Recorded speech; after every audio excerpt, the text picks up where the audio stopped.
Sawadee ka Thailand, Mabuhay Philippines, Baraja Karaja Surigao. This is me again, Teacher Maria, your trans teacher from Surigao City, province of Surigao del Norte. I am proud Surigaonan. Sumalanggayan. Karating ko lang galing nagsimba, grabe, alam nyo ba? May kakwento ko sa inyo. Kasi, mga ilang months na hindi ako nagsisimba talaga. Simula nung lumipat ako dito sa bagong bahay na to, parang nabisi na ako lagi. Lagi ko na lang iniisip yung sarili ko, mga pangarap ko sa buhay. 'Di ba? So, binigyan ako ni Lord ng niremind ako ni Lord na hindi lahat ng kaligayahan ay nasa pera, nasa success ng tao. Yan. Importante yung health mo. So, ayun, thankful lang ako na talagang na-survive ko talaga na gustong-gusto ko magsimba na walang dahilan. Kasi dati marami akong dahilan, maulan, ganyan. Natatamad ako pag maulan.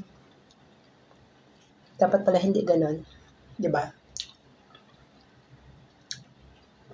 Tapos isa pa, ayun nga, isa pa mag-ingat kayo kasi 2 beses na akong na-scam.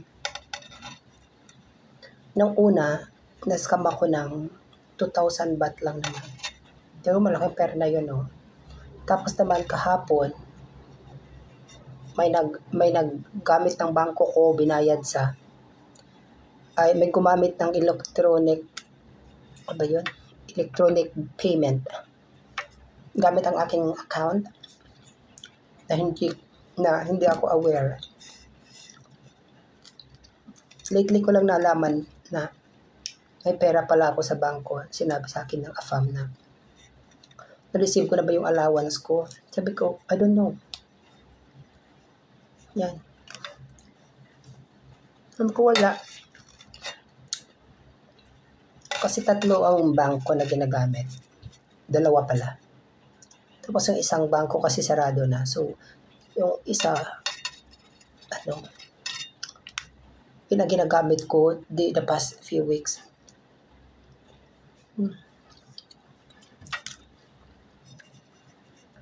Mag-ingat kayo sa pagbabayad online, lalo na sa Facebook.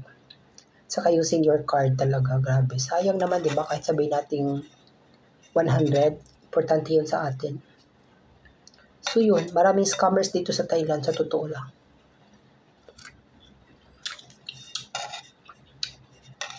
Marami kasi foreigners dito nagpupunta.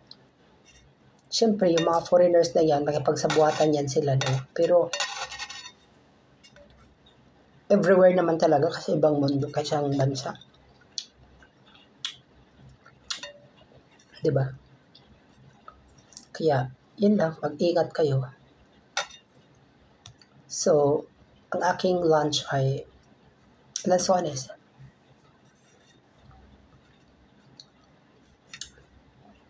Ganun lang ako mag-lunch. Diba? Ano lang, fruit lang.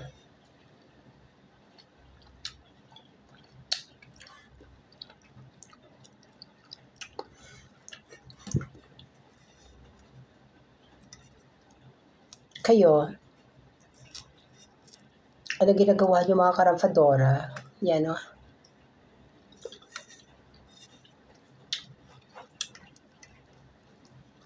Maganda ang humili ngayon. Yung richness is a blessing talaga, yan talaga from the Lord. Pero yung naging mayaman ka dahil sa pagiging greedy mo, yung ang masama. Yun ang kasalanan. Di ba yung mahilig kang mangangkin ng mga lupa na hindi sa'yo, pagmamayari na hindi sa'yo, di ba?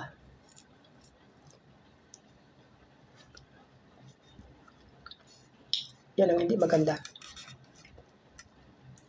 Hindi mo naman madadala ang mga yan sa kamatayan, kaya, di ba? So, be happy lang tayo sa kung anong bagay na meron tayo. Yun lamang mga karamfadora. Bye everyone.